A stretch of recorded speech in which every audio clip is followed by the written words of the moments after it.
The morning sun beat down on Balogun Market as Adana weaved through the crowded stalls, her wrapper slightly loose around her waist from the hustle of dodging traders and their wares. The air was thick with the smell of fresh tomatoes, pepper, and the morning's catch from Makoko fishermen. She adjusted her handbag, carefully stepping over puddles left by the morning's rain, while mental calculations of her shopping list played in her head. Ifo, ugu leaves, fresh fish, and the special herbs her mother-in-law, Chika, had insisted she buy. Always what Mama wants, she thought, tightening her lips. The sound of a baby's laughter caught her attention, making her heart skip a beat as it always did these days. She turned to see a familiar face, Chioma, her old friend from university days, bouncing a chubby baby boy on her hip. "Adana, is that you?"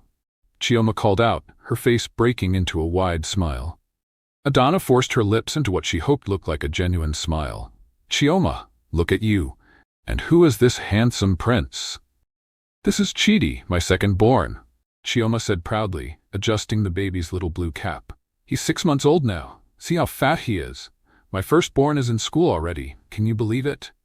Each word felt like a small knife in Adana's heart, but she maintained her smile, reaching out to touch the baby's plump cheek.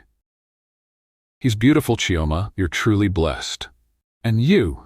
How long has it been now since your wedding to Chukwuma?"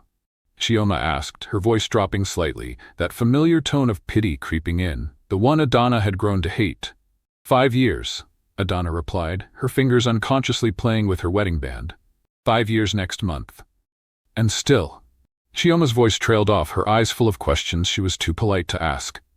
"We're trying," Adana said quickly, the practiced response coming easily to her lips. "Dr. Blessing says it's just a matter of time. The fertility treatments." A group of market women suddenly burst into song nearby, praising the quality of their tomatoes, their voices rising above the market's chaos. Adana silently thanked them for the interruption. "You know," Chioma said, shifting her baby to her other hip, "my cousin had the same problem, but she went to this prophet in Ibadan." "Thank you, but we're already working with a doctor," Adana cut in, perhaps too sharply. She'd heard enough miracle stories to last a lifetime. The baby started fussing, and Chioma bounced him gently. "How is Mama Chika? I heard she moved in with you and Chukwuma last year." Adana's mind flashed to that morning, Chika's critical eyes watching as she prepared breakfast, the constant comments about how a proper Yoruba wife would do things differently, the way she hovered when Adana took her evening medications. "She's fine," Adana replied, her voice tight. "Very involved in everything." "That's good. At least you have help at home," Chioma said, clearly missing the tension in her friend's voice. "Oh, the baby needs changing. We should meet up properly soon. Come to my house. I'll make moin moin." As Chioma hurried away, Adana stood still among the moving crowd, feeling the weight of emptiness press against her chest. She watched as a market woman nearby arranged her tomatoes in neat piles, calling out prices to passing customers. The woman's wrapper was tied high above her belly, which protruded proudly, another reminder of what Adana's body refused to do. The sun climbed higher as she finally turned toward the vegetable stalls. In a few hours, she would return to the 3-bedroom apartment in Surulere, where Chika would be waiting, probably already preparing the evening tea she insisted Adana drink. The same tea that always tasted slightly bitter, no matter how much sugar she added. "Fresh ugu leaves. Come and buy," a market woman called out to her. Adana approached the stall, examining the deep green leaves. They were perfect for the soup Chika had been demanding. As she haggled over the price, her phone buzzed. A text from Chukwuma. "Mama asked if you bought her herbs." Adana stared at the message, her throat tight. Even at work, her husband's first thought was of his mother's needs. She typed back a quick yes and dropped the phone back into her bag, trying to ignore the familiar ache in her chest. The one that seemed to grow stronger with each passing month of negative pregnancy tests and disappointed looks. The market woman wrapped her purchases in old newspaper, and Adana handed over the crumpled Naira notes. Her mind already racing ahead to another evening of pretending everything was fine in their home, another night of prayers that next month would be different. Another day of trying to be the perfect wife, while her mother-in-law watched her every move with those knowing eyes. Dr. Blessing's office felt colder than usual that Wednesday afternoon. Adana sat on the edge of the padded examination chair, her hands clutching her latest test results. The small fan in the corner whirred quietly, doing little to ease the Lagos heat that crept in through the window. "Adana, something isn't adding up," Dr. Blessing said, adjusting her glasses as she studied the computer screen. Her usually warm face was creased with confusion. "Your hormone levels, they're not what we would expect to see with the fertility treatment we've prescribed. In fact," she turned to face Adana directly, "these results suggest you're on birth control." The words hit Adana like a slap. "Birth control? But how? I've been taking the fertility medications exactly as prescribed." Dr. Blessing leaned forward, her voice gentle but serious. "Can you show me the medication you've been taking?" Adana reached into her handbag, pulling out the familiar pill container that Chica organized for her every week. She'd never thought to question it. After all, wasn't it helpful to have her mother-in-law sort her medications? As Dr. Blessing examined the pills, her frown deepened. "Adana, these aren't your fertility medications. These are contraceptive pills." The room seemed to spin. Adana gripped the arms of the chair, her knuckles turning white. "That's impossible. My mother-in-law helps me organize them every week from the original packaging." She stopped mid-sentence, memories flooding back. Chica's insistence on handling her medications, the bitter taste in her evening tea, the knowing look in her mother-in-law's eyes each time a pregnancy test came back negative. "Adana?" Dr. Blessing's voice seemed to come from far away. "Is everything okay at home?" That evening, Adana returned home earlier than usual. The apartment was quiet except for the sound of the television in the living room where Chica sat watching her favorite soap opera. Chiamaka, their young house help, was quietly washing dishes in the kitchen. "You're home early," Chica said, not taking her eyes off the television. "The soup needs more Maggi." Adana didn't respond. She walked straight to her bedroom, her heart pounding. She needed proof. Opening her drawer where she kept her medications, she noticed something odd.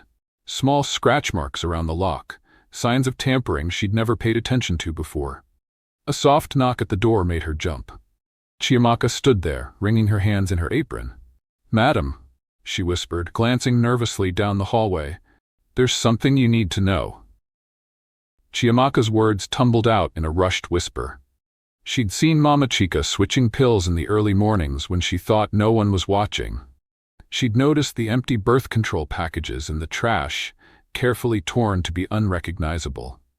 "I wanted to tell you before," Chiamaka said, tears gathering in her eyes, "but Mama threatened to send me back to the village if I said anything.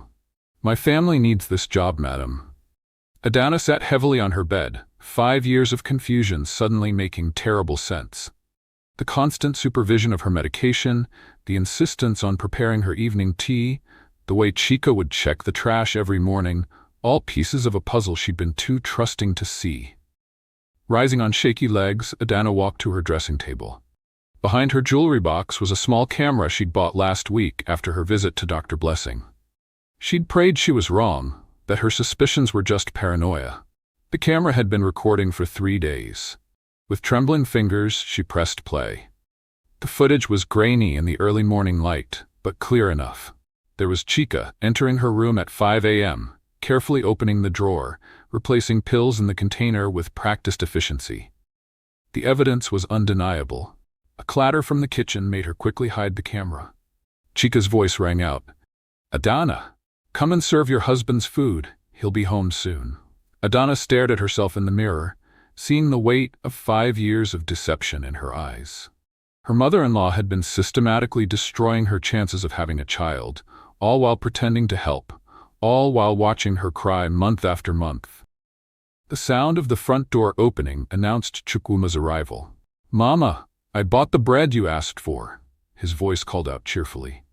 Adana heard Chica's pleased response, the sound of their easy laughter floating down the hallway. Her husband and his mother, so close, so comfortable with each other. How could she tell him? Would he even believe her over his precious mother? Taking a deep breath, Adana straightened her wrapper and wiped her eyes. She could hear Chica in the kitchen, probably already preparing her evening tea.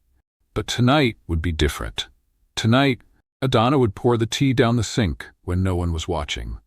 Tomorrow, she would buy a new pack of fertility medications and keep them at her sister Chidera's house. As she stepped out of the bedroom, Chiamaka caught her eye and gave a small, encouraging nod. The young girl had shown more loyalty than her own mother-in-law. Adana squared her shoulders and walked to the kitchen, where Chika stood stirring a pot of soup. "Ah, you're finally coming to help," Chika said with that familiar smirk. "I was just about to make your evening tea."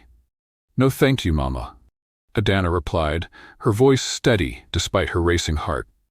"I don't think I'll be needing that anymore." The slight pause in Chika's stirring was all the confirmation Adana needed. The war had begun, but this time Adana wasn't going to be the unknowing victim. 3 months later, 2 pink lines. Adana stared at the pregnancy test in the bathroom of her office, her hands shaking. After stopping the tainted tea and switching back to real fertility medication, it happened naturally. Just like that, a miracle wrapped in 2 pink lines. She pressed her hand against her mouth to stop herself from screaming with joy. Outside, she could hear her colleagues chatting about lunch plans, unaware that her whole world had just changed in this small bathroom stall. That evening, she planned a special dinner to tell Chukwuma. She prepared his favorite jollof rice with well-fried chicken, the spices filling their apartment with an inviting aroma. Chiamaka helped her set the table, both of them giggling with shared excitement. "Don't tell anyone yet," Adana whispered to Chiamaka, who nodded enthusiastically while arranging the plates. But before Chukwuma came home, Chika burst into the kitchen, her nose in the air. "What's all this? Special dinner? Is it not a waste of money?" Adana couldn't help but smile. Not even her mother-in-law could ruin this moment. "I have news for my husband." Chika's eyes narrowed, darting to Adana's stomach, then back to her face. Something dark passed across her features, but she said nothing. When Chukwuma arrived, his face lit up at the sight of the special meal. "Ah, what's the occasion?" Adana took his hand, placing it on her still flat stomach. His eyes widened, then filled with tears of joy. He picked her up and spun her around, his laughter echoing through the apartment. From the corner of her eye, Adana saw Chika grip her chair until her knuckles turned white. But the celebration was short-lived. 3 days later, Chika cornered Chukwuma in the kitchen before he left for work. Adana overheard their conversation while standing in the hallway. "My son," Chika's voice was low, concerned. "I didn't want to say anything, but as your mother, I must protect you." "What is it, Mama?" "Last week, I saw something disturbing. Your wife, she was with her ex-boyfriend at Ikeja Mall." Adana's heart stopped. She hadn't been to Ikeja Mall in months. "Obina? No, that's impossible." Chukwuma's voice wavered. "Why do you think she suddenly got pregnant after all these years? They were very close, holding hands like lovers." "Ask around." Mama Chidi saw them too. The sound of Chukwuma's briefcase hitting the floor echoed through the apartment. When he left for work that morning, he didn't kiss Adana goodbye for the first time in their marriage. That evening, he came home late, smelling of beer. His eyes couldn't meet hers. "Where were you last week Tuesday afternoon?" he asked, his voice hollow. "At work, like always. You can call my office." "Were you at Ikeja Mall?" "No, Son, you know I haven't been there in months." She reached for his hand, but he pulled away. "Mama saw you there, with Obina." The name hung in the air between them like poison. Obina, her university boyfriend of 4 years before she met Chukwuma. The one who had moved to Canada right after graduation. "Obina is in Canada. He has been there for 7 years. Call him yourself if you don't believe me." But doubt had already taken root. She saw it in the way Chukwuma's eyes avoided her growing belly, in how he started working late every night, in the distance that grew between them with each passing day. Chika walked around the house with a small, satisfied smile, watching her son pull away from his wife, watching her carefully laid plan unfold. Every time she passed Adana, she would pat her own pocket where she kept her phone, the phone that held fake pictures she'd created of Adana and someone who looked like Obina, ready to be shown the moment her son's doubt needed reinforcement. The pregnancy that should have been their greatest joy became a source of silent tension. Adana watched helplessly as her husband slipped away, poisoned by his mother's whispered lies, while their baby grew in her belly, unaware of the storm brewing around its very existence. The whispers started at Christ Assembly Church that Sunday morning. Adana could feel them like tiny pins in her back as she walked down the aisle to her usual seat. Her 6-month pregnancy bump was now obvious under her yellow lace iron buba. "Did you hear?" She caught fragments of Mama Chidi's voice from 2 rows behind. That baby, not her husband's, old boyfriend. Chica sat in the front row with the other church mothers, her head held high, accepting sympathetic pats on her shoulder. Every now and then she would dab at her eyes with her jelly, playing the part of the suffering mother-in-law perfectly. That morning, during church announcements, Adana watched as Chica huddled with Mama Chidi and 3 other church women, speaking in low voices and casting glances her way. By evening, her phone was buzzing with calls from concerned church members offering to pray for her situation. At home, the silence grew louder each day. Chukwuma's shoes, normally by the door when she woke up, started appearing later and later in the morning. The excuses came easily to him now. "Another late meeting, madam," his driver Joseph would tell her when she called the office. Oga said don't wait up. One evening, when Chukwuma actually made it home for dinner, Adana tried one more time to reach him. "Honey, please, look at me." She touched her swollen belly. "This is your baby, our baby. Why would I wait 5 years to cheat? Think about it." He pushed his half-eaten rice away. "I need to go back to the office. At 8 p.m., the bank is closed." But he was already getting up, avoiding her eyes. From the kitchen doorway, Chica watched with satisfaction, stirring her soup with slow, deliberate movements. The next day, Adana's father, Julius, drove from Ibadan after hearing the rumors. The respected professor walked into their apartment, his face dark with anger. "Where is your husband?" he demanded. "Work," Adana replied quietly, though they both knew it was Sunday. Julius found Chica in the kitchen. "Madam, what is this nonsense you're spreading about my daughter?" Chica's performance was outstanding. Tears sprang to her eyes immediately. "Ah, Baba, if you only knew my pain, the shame. I saw them myself at the mall. Ask anyone at church." "At a mall, you say? Where's the proof? Photos? Videos? Is this how you destroy a marriage because you fear losing control of your son?" But Chica was ready. She pulled out her phone, showing the doctored photos she'd been saving. "See for yourself, Baba. My heart breaks to show these." The photos, though grainy, showed someone who could be Adana, sitting close to a man in a Keja mall. The angles were just right to suggest intimacy, while being too unclear to definitively prove anything.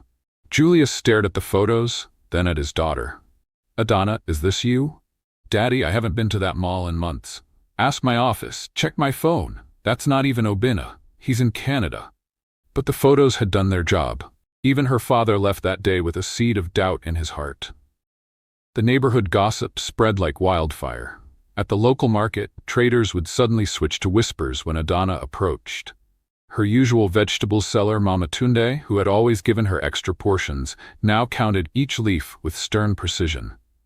Chiamaka, the only witness to the truth, watched helplessly as the family fell apart. One morning she found Adana crying in the kitchen. "Madam, let me tell Oga what I saw Mama doing with the medicine," she pleaded. But Adana shook her head. "He won't believe you. Look at how many people have tried to tell him the truth. His mother's lies are sweeter to him than any truth." The pregnancy progressed, but joy had been replaced by dread. Each kick of the baby felt like a reminder of what she was losing. Chukwuma stopped attending the antenatal appointments. When the doctor asked about her husband's absence, Adana would smile weakly and say, "Work. Always work." At 7 months, during a routine scan, the doctor announced, "It's a girl." That night, Adana tried to share the news with Chukwuma. He was in his study, pretending to work. "We're having a daughter," she said softly. He didn't look up from his laptop. "How do you know it's mine?" The words hung in the air like a slap. From the hallway came the sound of Chica's satisfied sigh. That night, Adana lay in bed, her hands cradling her belly, whispering to her daughter, "I'll love you enough for both of us, I promise. Even if he never believes, I'll make sure you're never alone." Outside her door, she could hear Chica and Chukwuma talking in low voices. Her husband's wounded tone, his mother's soothing responses, the sound of more lies being woven into the fabric of their lives. The baby kicked, strong and sure, unaware that her very existence had become the center of a storm that was tearing her family apart before she even took her first breath. 2 months later, their baby came, and Adana named her Mirabelle, but Chukwuma didn't change his behavior. Mirabelle's first birthday should have been a celebration. Adana had prepared everything perfectly.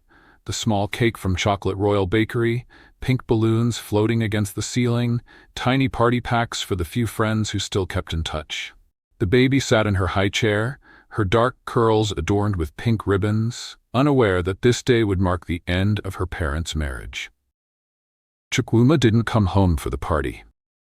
His empty chair at the head of the table spoke volumes to the guests who awkwardly ate their jollof rice and tried to avoid mentioning his absence. Even Mama Chidi, usually so quick with gossip, kept her eyes on her plate. The next morning, Adana found him packing his clothes. "So this is it?" she asked, watching him fold his traditional attire, the matching outfit they'd worn at their wedding. "You're choosing lies over your family?" Mirabelle was crawling on the floor nearby, playing with her father's old shoes, occasionally looking up at him with those innocent eyes that looked so much like his own. "I can't live with doubt anymore," he said, not looking at either of them. "Every time I look at her, I wonder." "Wonder what? Look at her, son. Look at your daughter. She has your eyes, your smile. How can you not see yourself in her?" But Chukwuma had mastered the art of not seeing what was right in front of him. 5 years of his mother's careful manipulation had trained him well. "I'm moving back to the family house," he announced, zipping his suitcase. "Mama needs me." "Of course she does," Adana thought bitterly. "She's finally got what she wanted all along." Chika appeared in the doorway, a triumphant gleam in her eyes, poorly disguised as concern. "My son, the car is waiting. Don't forget your native wear. You know I wash them better than anyone." As Chukwuma carried his bags out, Chika lingered behind. For a moment, the mask slipped and Adana saw the real person behind the performance, a woman so desperate to keep her son that she destroyed his family to do it. "You never stood a chance," Chika whispered, her voice low enough that only Adana could hear. "A mother's love always wins." After they left, the apartment felt impossibly large and empty. Chimaka found Adana sitting on the floor of the master bedroom, holding one of Mirabelle's tiny dresses. "Madam," Chimaka said softly, "your sister is here." Chidera burst into the room, her face full of righteous anger. "Let me go to that house right now. Let me tell that woman and her son what wicked people they are." But Adana shook her head. "It's over, Chidera. We've lost." That evening, as Adana was putting Mirabelle to bed, her phone buzzed with a message. The family house WhatsApp group was active with news. "Welcome home to our son, Chukwuma. God has delivered him from the hands of a desperate woman." Chika had attached photos of a small welcome party, showing Chukwuma cutting a cake surrounded by relatives who'd chosen to believe the lies. The responses flooded in. "Thank God he saw the truth. A man needs his mother. God will give him a good wife this time." Adana left the group without a word. The days that followed felt like moving through thick fog. Mirabelle called for Dada every morning, her little face crumpling when he didn't appear. Adana crafted careful answers. "Dada is at work, baby. Dada is busy. Eventually, Dada lives somewhere else now." The maintenance checks started arriving punctually. Chukwuma was nothing if not financially responsible. Each month, an envelope would arrive with money but no note, no question about his daughter's welfare, no acknowledgement of the life he'd abandoned. Chidera and their parents rallied around them. Julius, who had overcome his initial doubts after seeing Chukwuma's cruel departure, moved them to a new apartment in Bagada, far from the whispers of their old neighborhood. He would visit every weekend, becoming the father figure Mirabelle desperately needed. "She will never lack love," he promised Adana, watching his granddaughter play in their new living room. "We are here." Months turned into years. Mirabelle grew from a toddler to a little girl who stopped asking about her father. When school forms needed signing, Adana's signature stood alone. At parent-teacher meetings, she sat by herself, watching other couples share their children's achievements. Sometimes, in the quiet of night, she would look at old photos, their wedding day, both families beaming with joy, Chika standing close to her son, already planning, already plotting. The signs had been there from the start. If only she had seen them. But during the day, Adana focused on rebuilding. She threw herself into her work at the school, eventually rising to become proprietress. She made sure Mirabel grew up surrounded by strong, loving people. Her aunt Shadera, who taught her to be fierce, her grandfather, who showed her what a man's love should look like, and her mother, who demonstrated every day that strength often comes wrapped in deep wounds. The marriage was over, but something else had been born from its ashes. A different kind of family, bound not by false appearances or manipulation, but by a love that had been tested and proven true. The cancer diagnosis came like a bolt from the blue in January 2024. Chica, the great manipulator, found herself facing an enemy she couldn't control. Lagos University Teaching Hospital's corridors had never felt longer as Chukwuma wheeled his mother from one specialist to another. Stage 4 pancreatic cancer, they said. Months, maybe weeks left. In her private ward, Chica lay against white hospital pillows, her once commanding presence diminished by illness. The power she'd wielded for so long was slipping away like sand through her fingers. At night, when the hospital grew quiet except for the beeping of machines, the weight of her sins pressed heavily against her chest. She watched her son sleeping in the uncomfortable hospital chair beside her bed, just as devoted now at 47 as he had been at 32. But there was gray in his hair now, lines around his eyes that spoke of years of doubt and loneliness. He'd never remarried, never found the happiness she'd so thoroughly destroyed. One particularly bad night, as pain racked her body and morphine clouded her mind, the walls she'd built around her guilt began to crumble. "Chukwuma," she called out weakly. "Chukwuma, my son." He was instantly awake, reaching for her hand. "I'm here, Mama. I need to tell you something." The words felt like broken glass in her throat. "About Adana. About the baby. Mama, don't tire yourself. No." Her grip on his hand tightened. "I must speak. I must tell you what I did." And so, in that sterile hospital room, with rain pattering against the windows, 15 years of lies unraveled. She told him everything. The switched medications, the fake photos, the orchestrated rumors. Her voice grew stronger with each confession, as though the truth itself was giving her strength for this final act. "The baby, Mirabel, she was always yours, only yours." Tears rolled down Chica's hollow cheeks. "I couldn't bear to share you, even with your own child." Chukwuma's hand slipped from hers. He stood up, staggering backward as though physically struck. The truth hit him with the force of 15 lost years, 15 years of birthdays missed, first steps unseen, father-daughter moments that could never be reclaimed. "You." His voice broke. "You made me doubt my own child, my wife." "I was afraid," Chica whispered. "Afraid of losing you. Afraid of another woman having your love." "So you destroyed my family?" The words came out as a roar. "You made me abandon my baby?" The night nurse peeked in, alarmed by the noise, but quickly withdrew when she saw the scene unfolding. "My son." Chica reached for him, but Chukwuma stepped further away. "Don't call me that," he said, his voice ice-cold. "A mother doesn't destroy her child's happiness. A mother doesn't poison her son's mind against his own baby." He stormed out of the hospital room, out into the rain. For hours, he drove aimlessly through Lagos streets, past their old apartment in Surulere, past the church where the rumors had spread like wildfire, past the school where he knew Mirabel now attended, a teenager who had grown up without him, who had learned to live without a father because of his blind trust in a toxic mother. The next day, with shaking hands, he found Adana's number in his phone. It was still there, unchanged after all these years. The phone rang 4 times before she answered. "Adana." His voice cracked. There was a long silence before she spoke. "Why are you calling, Chukwuma?" She confessed. "Mama, she told me everything. The medication switching, the lies about Obina, all of it." The words tumbled out. "I was a fool, such a fool." Another long silence. Then, 15 years soon. 15 years of raising our daughter alone. 15 years of her thinking her father didn't want her. "Please," he begged, "let me see her. Let me explain."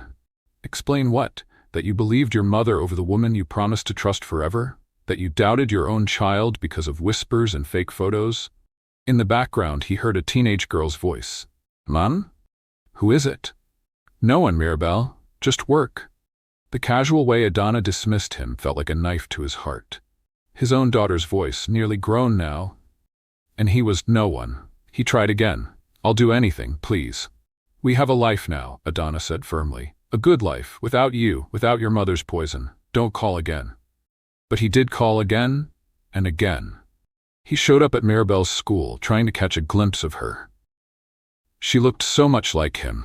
The same eyes, the same walk. When she spotted him, she turned away, hurrying to her mother's waiting car. Chika died 3 weeks after her confession. At her funeral, Chukwuma stood alone. The mighty woman who had controlled his life with whispers and lies was now just ashes and regret. As they lowered her casket, he realized that she had succeeded in her ultimate goal. He was truly alone now. No wife, no daughter, no mother. Just the bitter taste of truth that had come far too late. That evening, he drove to Adana's new home in Bagada. Through the window, he could see them, Adana and Mirabelle, setting the dinner table, laughing about something. A family complete without him. He watched until the lights went out, then drove away into the Lagos night, carrying the weight of choices that could never be unmade and time that could never be recovered. 2 years later, the Hall of Peace College buzzed with excitement on graduation day. Proud parents filled the rows of plastic chairs, phones raised to capture every moment. Adana sat in the front row, her heart swelling as she watched Mirabelle adjust her white graduation gown. At 15, their daughter had grown into a remarkable young woman, head girl, best graduating student, and recipient of a scholarship to study medicine at the University of Lagos. Her success was a testament to the strength that can grow from broken things. From the corner of her eye, Adana spotted him, Chukwuma, standing at the back of the hall, trying to blend into the shadows. In the 3 months since Chika's death, he had become a ghost in their lives, appearing at school events, watching from a distance, never approaching. The principal's voice boomed through the speakers, and now our valedictorian, Mirabelle Adebayo. The applause was thunderous as Mirabelle took the stage. Adana caught her daughter's brief glance toward the back of the hall. She had seen him too. "Distinguished guests, fellow graduates, beloved parents," Mirabelle began, her voice clear and strong. "Today I want to talk about family. Not the kind we're born into, but the kind we choose and the kind that chooses us." In the back, Chukwuma shifted, his hands gripping the wall behind him. "When I was younger," Mirabelle continued, "I used to think family meant having everyone society says you should have. A mother, a father, grandparents, all fitting into their assigned roles like pieces of a perfect puzzle. But life taught me something different." She paused, her eyes scanning the crowd before settling on her mother. "Family is my mother, who showed me that strength isn't about never falling, but about rising every time life pushes you down. Family is my Aunt Chidera, who taught me that a woman's voice should never be silenced by fear or convention. Family is my grandfather, who proved that love doesn't need blood ties to run deep." Tears streamed down Adana's face as her daughter spoke. In the audience, Chidera nodded proudly, while Babajide sat straight-backed, his eyes glistening. "Family is Chiamaka, our former house help who risked her job to stand for truth. Family is every teacher in this school who believed in me, every friend who stood by us when others chose gossip over kindness." Mirabelle's voice grew stronger, more passionate. "I learned that family isn't about who shares your blood, it's about who shares your journey. It's about who stays when others walk away. It's about who chooses truth over comfortable lies, who chooses love over control, who chooses to build up rather than tear down." At the back of the hall, Chukwuma took a step forward, then stopped as his daughter's eyes finally met his. "And sometimes," she continued, her voice softening slightly, "family is about learning to live with the spaces left by those who chose differently. It's about understanding that some absences teach us more about strength than any presence could." The hall was silent now, hanging on every word. "So as we graduate today, I want to thank my real family, not the one society said I should have, but the one that proved itself through actions, not titles. The one that taught me the most important lessons life can offer. These lessons," Mirabelle's voice rang out, "are what shaped me, and what I hope will guide us all. First, that love which seeks to control is not love at all. It's possession disguised as care. True love sets you free, supports your growth, celebrates your independence. Second, that trust once broken by doubt is like a shattered mirror.